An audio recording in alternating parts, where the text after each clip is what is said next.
Big boss season 7 ലൈവിൽ ഇപ്പോൾ നടന്നുകൊണ്ടിരിക്കുന്ന നൂതില ചെരുപ്പ് ഫാക്ടറിയുടെ ചെരുപ്പ് നിർമ്മാണം തന്നെയാണ്. അങ്ങനെ ലക്ഷ്മിയും ഇവരുടെ ഭാഗത്തു നിന്ന് മാറിയിരിക്കുകയാണ്. ആകെ ഇപ്പോൾ ചെരുപ്പ് ഉണ്ടാക്കുന്നതെന്ന് പറയുന്നത് നമ്മുടെ ബിന്നിയുണ്ട്, ആദിലയുണ്ട്, അതേപോലെ തന്നെ ജിഷനും ഉണ്ട്, പിന്നെ നൂറയും കൂടെ ചേർന്നിട്ടാണ് ഇതുണ്ടാക്കുന്നത്. ബാക്കി എല്ലാവരും അപ്പുറം സൈഡിലായി. അപ്പോൾ തന്നെ അക്ബർ വന്നിട്ട് പറയുന്നുണ്ട്, തൊഴിലാളികളെ വെറുപ്പിച്ചുകൊണ്ട്, തൊഴിലാളി യൂണിയനെ വെറുപ്പിച്ചുകൊണ്ട് ഒരു കമ്പനി ഇവിടെ നിന്ന് മുന്നോട്ട് കൊണ്ടുപോകാമെന്നുണ്ടെങ്കിൽ അത് നിങ്ങളുടെ വെറും തോന്നലാന്ന് പറയുന്നുണ്ട്.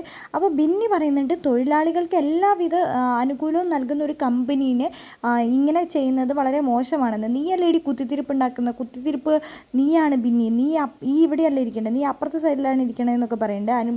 നമ്മുടെ ബിന്നി അപ്പോൾ പറയുന്നുണ്ട്, ഞാൻ കമ്പനീനെ തന്നെ സപ്പോർട്ട് ചെയ്താൽ സംസാരിക്കുക, നിങ്ങൾ ചെയ്യുന്നതാണ് തെറ്റെന്ന്. ഞങ്ങളുടെ ഭാഗത്താണ് ഭൂരിഭാഗമുള്ളത്, അങ്ങോട്ട് നോക്ക്, എത്ര പേരാണ് ഞങ്ങളുടെ ഭാഗത്തുള്ളത്, നിങ്ങളുടെ സൈഡിൽ എത്ര പേരാണെന്ന് നോക്ക്. നീ ഇവിടെ കിടന്ന് കുത്തിത്തിരിപ്പ് ഉണ്ടാക്കി പറയാതിരുന്ന് ജോലി ചെയ്യുക, ചെരുപ്പുണ്ടാക്കി കാണിക്കുക, 50 ചെരുപ്പുണ്ടാക്കി കാണിക്കുക, ജിഷ നീ ചെരുപ്പുണ്ടാക്കി കാണിക്കുക എന്നൊക്കെ അക്ബർ പറയുന്നുണ്ട്. അപ്പോൾ ലക്ഷ്മിയും മസ്താനിയും കൂടെ ഒനീലിനോട് പറഞ്ഞു കൊടുക്കുന്നുണ്ട്, അവർ ചെരുപ്പ് ഉണ്ടാക്കി കഴിയുമെന്ന് തോന്നുന്നത്. അപ്പോൾ ഒനീൽ പറയുന്നുണ്ട്, ഒരിക്കലും ഇല്ല, അവർക്ക് കറക്റ്റ് കംപ്ലീറ്റ് ആക്കാൻ പറ്റില്ല എന്ന്. അപ്പോൾ ലക്ഷ്മി പറയുന്നുണ്ട്, അവരുണ്ടാക്കിയ ചെരുപ്പുകളെല്ലാം നമുക്കെടുത്ത് നശിപ്പിച്ചാൽ മാത്രമാണ് ഈ ടാസ്ക് കംപ്ലീറ്റ് ആവാതെ പോവുള്ളൂ, നമ്മൾ അത് തന്നെ ചെയ്യണമെന്ന് പറയുന്നുണ്ട്.